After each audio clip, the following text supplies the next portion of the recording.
अस्मद्गुरुभ्यो नमः। श्रीमते रामानुजाय नमः। पासुर 30वां। श्री गोदम्बाजी ने भगवान को पति रूप में प्राप्त करने का मनोरथ किया। उसकी पूर्ति भगवान ने की। कोई भी जीवात्मा सच्चा मनोरथ यदि भगवान से करता है तो भगवान उसके सब मनोरथ पूरे करते हैं। जीवों के मन में भगवान की इच्छा शक्ति दी है। भगवान से सच्ची इच्छा करने पर एक देशी वस्तु भी प्राप्त होती है और फिर सर्वदेशी जो परमात्मा सब जगह रहने वाले हैं वे इच्छा करने पर तो जरूर मिलेंगे ही। प्रहलाद जी को पत्थर के खंभे से निकलकर भगवान मिले। शरीर गोरा है, सांवला है, इस प्रकार देखने का अभ्यास लोगों को पड़ जाने से शरीर के ऊपर ही देखते रहते हैं, परंतु शरीर के अंदर जीवात्मा और जीवात्मा के मालिक परमात्मा है, उस तत्व पर ध्यान ही नहीं जा पाता है। ऊपर ही ऊपर की सुंदरता देखते रहते हैं। सुंदर शरीर की रचना करने वाले रचयिता जो परमात्मा है, उन्हें खोजने मिलने देखने का ख्याल ही मन में नहीं आता। जो शरीर के भीतर का तत्व देखना चाहता है और जिसको भगवान का दर्शन मिलता है, वह चाहे दुनिया में गरीब ही हो, परंतु उसके मुंह पर सदा दिव्य तेज बना रहता है। दुनिया के बड़े कहे जाने वाले लोग और देवी देवता भी उसके तेज के सामने फीके पड़ जाते हैं। सुअर को मल खाने का सदा से अभ्यास है, वह मल ही को खाता है। इसी प्रकार दुनिया में अज्ञानी मनुष्यों का बुरा हाल है। वे रात दिन उम्र भर संसार की चीजों को जोड़ने में और उससे सुखी होने के लिए कोशिश में लगे रहते हैं। उनकी समझ शरीर को सुखी रखने तक ही है। शरीर को छोड़ शरीर के अंदर जो आत्मा है उसके कल्याण होने का उपाय वे नहीं करते हैं। वह संसार की माया में ही फंसा रहता है। अहंकार से दूसरों की बुराई करता है, परंतु चाहे जैसा भी दुर्गुण मनुष्य हो, गुरु की शरण जाकर गुरु पर विश्वास कर गुरु के बताए रास्ते से भगवान से मिलना ही चाहे तो भगवान से मिल सकता है, क्योंकि भगवान सर्वज्ञ है, सर्वव्यापक, सर्वशक्तिमान, जीव के नातेदार है। अर्थात भगवान से जीव का पक्का संबंध है। राजा, प्रजा, पिता, पुत्र आदि अनेक संबंध जीव और परमात्मा में है। इस संबंध ज्ञान के अनुसार भगवान से मिलने के लिए जीव का पक्का हक होता है। अनेक संबंध जो है उनमें पिता पुत्र का संबंध सबसे ऊंचा अच्छा संबंध माना जाता है। परमात्मा पिता और हम लोग सब जीव उनके पुत्र हैं। यह अटल संबंध है। संबंध ज्ञान हो जाने पर मन की जो अनेक खटपट, संशय, भ्रम है, वह सब एकदम दूर हो जाते हैं और चटपट भगवान का दर्शन होता है। इस कलयुग में ही तुलसी वृक्ष के बगीचे में से प्रकट होकर श्री गोदम्बाजी भगवान से साक्षात मिली। भगवान से मिलने की तीव्र इच्छा करना, यही धनुर्मास व्रत कहा गया है। भगवान से मिलने की चाहना करे और भगवान उन्हें मिले, इस काम में कोई भी रुकावट, बंधन नहीं आ सकते हैं।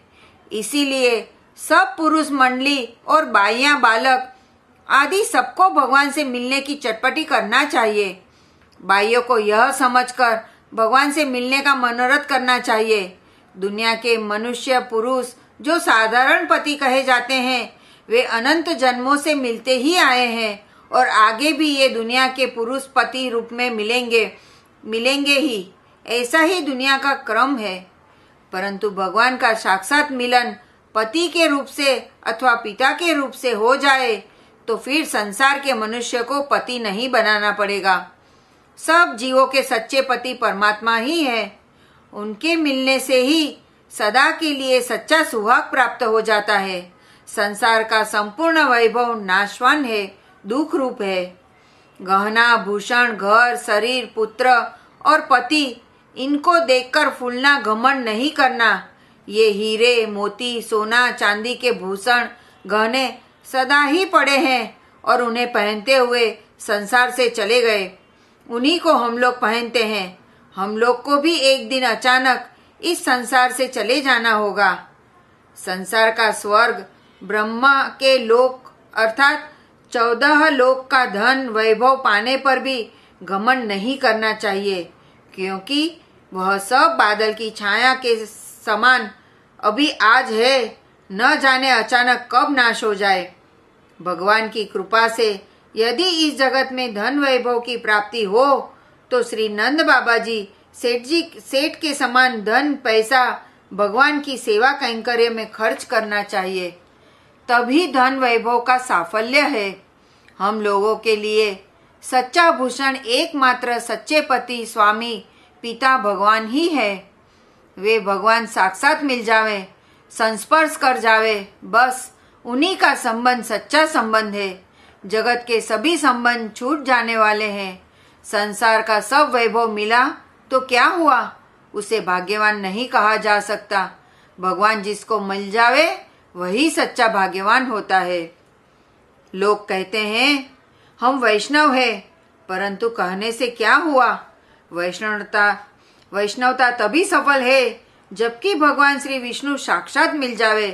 खाली वैष्णवता का वेश बनाने से क्या लाभ। सुंदर काले लटूरे केस वाले, कमलदल नयन, सुंदर नेत्र, मंद मुस्कान वाले श्री श्याम सुंदर किशोर मूर्ति अवश्य ही यहीं पर इसी शरीर से मिलना चाहिए। भगवान उसी को मिलते हैं जिसके मन में उनसे मिलने की त्वरा चटपटी घुस गई है। मन के हारे हार है, मन के जीते जीत, पर ब्रह्म को पाइए मन के ही प्रतीत। भगवान का बनाया हुआ मन है, उस मन में एक इच्छा शक्ति है। जो कोई भगवान से मिलने के लिए मन की इच्छा शक्ति से प्रबल मनोरथ चाहना करता है, उसकी इस इच्छा शक्ति की अवश्य ही विजय जीत होगी, अर्थात भगवान कृपा कर उसे जरूर ही मिलेंगे। श्री लाल जी की जय हो, श्री लाल जी का मंगल हो। समझने की जरूरी बात यह है कि सुंदर लावण्य युक्त स्थूल शरीर को ऊपर से देखकर उस शरीर की रचना करने वाले रचयिता का स्मरण आ जावे। इस सुंदर बालक को और इस मन मोहने वाली बालिका की रचना करने वाले वे कहाँ हैं। इस प्रकार समझकर रचयिता को देखने मिलने के लिए जी में चटपटी, मन में प्रबल इच्छा उत्पन्न हो जावे। अर्चा अवतार श्री रंगनाथ भगवान साक्षात श्री गोदम्बा जी को मिले, उनका भगवान के साथ विवाह हुआ। जो लोग भगवान से मिलने की चटपटी कर रहे हैं परंतु जिन्हें अभी तक भगवान नहीं मिले हैं, उन्हें निराश नहीं होना चाहिए और विशेष रूप से प्रेम सहित नित नवीन चाहना में लगे रहना चाहिए, क्योंकि भगवान श्याम सुंदर साक्षात मिल जाएंगे तभी इस मनुष्य देह की, जन्म की, वैष्णवता की और शरणागति की सफलता होगी। पति, पिता, भाई किसी भी भावना से प्रभु से मिलने की चाहना करनी चाहिए। इस धनुर्मास व्रत का यही तात्पर्य है कि परमात्मा हमें मिल जावे। हमारे सत्संग उपदेश से 3-4 उपदेश बातों को भली प्रकार से ध्यान में रख लेना चाहिए। पहला, भगवान की कृपा ही हमारा उपाय है, बाकी अन्य दूसरे उपाय हमारे काम के नहीं। दूसरा, भगवान की सेवा करना ही श्रेष्ठ फल है, अन्य दूसरे फल अपने काम के नहीं। ये 2 बातें ही सर्वश्रेष्ठ ज्ञान की है। तीसरा, इन बातों को बताने वाले गुरुदेव भगवान का उपकार मानना, यह तीसरी बात हुई। और चौथी बात मनुष्य शरीर से यहीं इसी लोक में परमात्मा से साक्षात मिलने का मनोरथ करना। भगवान अवश्य ही जीते जी मिलेंगे। सब वेद पुराणों का यही सच्चा ज्ञान है। इन 4 बातों को छोड़कर और पोथा, पुराण, शास्त्र आदि फिजूल दुनिया के लोगों का लेक्चर भाषण नहीं पढ़ना सुनना चाहिए। बड़े महात्मा श्री भट्टर स्वामी जी थे, वे कहे हैं कि ये ही 4 बातें सुन समझ लिया तो फिर बस कुछ सुनना ही नहीं। श्री लाल जी का मंगल हो। बहुत पढ़ने सुनने कहने से हृदय खराब हो जाता है। मृदंग बहुत आवाज करता है पर भीतर पोला ही होता है। श्री सियप्रिय मिलन छंदावली में बता दिया है कि हमें तो संक्रमण, सोमवती, कुंभ आदि नहीं चाहिए, तो क्या चाहिए? हमें तो प्रीतम प्यारा परमात्मा ही मिलना चाहिए। मुमुक्षु जन छंदावली का अनुसंधान करे। हमारे उपदेश को मानकर उपदेश के अनुसार श्रद्धा सहित जो अनुष्ठान करेगा वह दिन दुना रात चौगुना उन्नति करेगा। उस पर भगवान की सब प्रकार से कृपा दृष्टि होगी। पिपरिया नगर के श्री राधा वल्लभ जी काबरा परम निष्ठावान थे। वे हमसे सच्चा उपदेश सुन लिए, फिर दूसरे से कुछ भी नहीं सुने। उन पर भगवान ने बहुत कृपा किया। सत्संग उपदेश में जिन जिन ने श्रद्धा किया उन पर भगवान का कितना ज्यादा कृपा कटाक्ष हुआ है। श्री पिपरिया की श्री श्यामाबाई, कटनी में सेठानी श्री कौशल्या जी, कृष्णाबाई जी, गिरधरबाई, कमलाबाई, गंगाबाई, श्री वल्लभ जी, श्री नारायण दास जी आदि पर अद्भुत कृपा, साक्षात मिलन कृपा भगवान की हुई है। उन्हीं लोगों की विजय है। संसार में मनुष्य देह पाने का सच्चा सार्थक फल इन्होंने ही पाया है। श्री गोदम्बा जी को सखियों के सहित भगवान साक्षात प्राप्त हुए। गोदम्बा जी के साथ भगवान का विवाह होना है। गोदम्बा जी भगवान से कहे, हम मंदिर में विराजते हैं, वहीं पर विवाह होगा। इस पासुर का भाव यह है कि जिस प्रकार गोदम्बा जी पर भगवान कृपा कर मिले, उसी प्रकार जो कोई भी सच्चा मनोरथ करेगा तो उसे भगवान अवश्य ही मिलेंगे। ऐसा ही अनुभव स्वप्न श्री रंगपुरी वालों को भी हुआ। विवाह की तैयारियां सब लोग आनंद से करने लगे। श्री रंगनाथ भगवान के मंदिर में श्री गोदम्बा जी को लेने के लिए सवारी आई। एक भगवत कृपा पात्र परम भागवत राजा थे। उन्होंने विवाह उत्सव का संपूर्ण खर्च सेवा कैंकर्य किया। श्री गोदम्बा जी बहुत सुंदर श्रृंगार करके आई हुई सवारी पर विराजमान हुई और सवारी रंगपुरी के विवाह मंडप में पहुंची।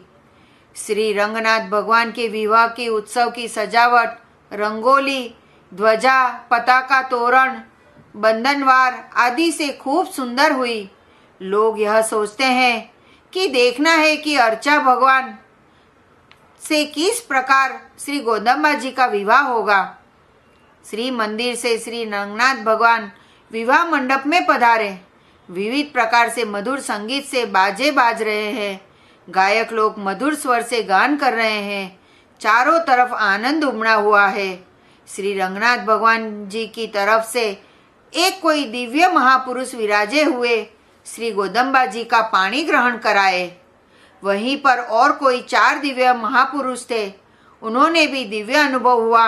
उनके बताए अनुसार संपूर्ण विवाह विधि की गई। श्री गोदम्बा जी का पानी ग्रहण कराए। श्री गोदम्बा जी का हाथ भगवान जी के हाथ में है।